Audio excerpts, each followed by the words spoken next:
Fis-sessjoni tal-eluq tal-31 Kunsill Ministerjali tal-Organizzazzjoni għas-Sigurtà u l-Kooperazzjoni fl-Ewropa OSCE, id-Deputat Prim Ministru Chairperson in Office tal-OSCE Ian Borch qal li unanimament is-57 pajjiż membru tal-organizzazzjoni irnexxielhom jaqblu fuq it-tmexxija tagħha.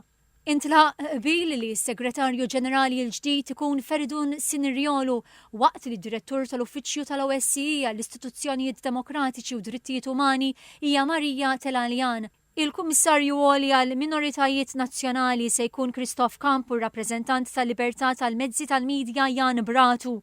Dr. Borch rimarka li triq għal din id-deċiżjoni ma kienx faċli, inkludiet xhur ta' diskussjonijiet negozjati u kellhom isiru kompromessi biex jagħtu l-ħajja lil ġejjini tal-OSCE.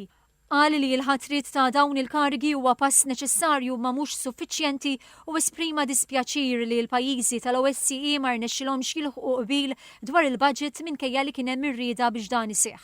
Għatrid jintlaħaq qbil ukoll dwar il-pajjiżi li se jkollhom it-tmexxija tal-organizzazzjoni għall-2026 u l-2027.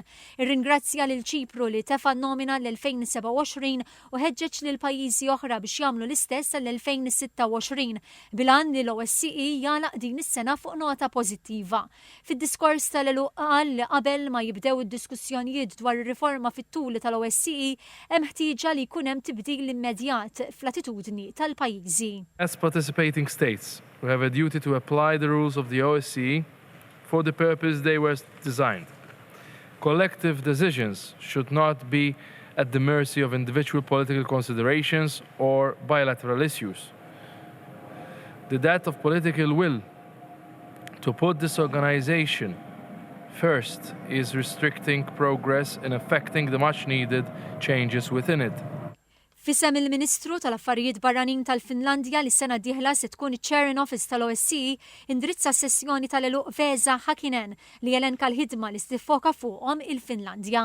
In 2025, Finland put particular focus on those three areas that this Ministerial Council has highlighted: support to Ukraine, Helsinki Principles and strengthening the OSCE.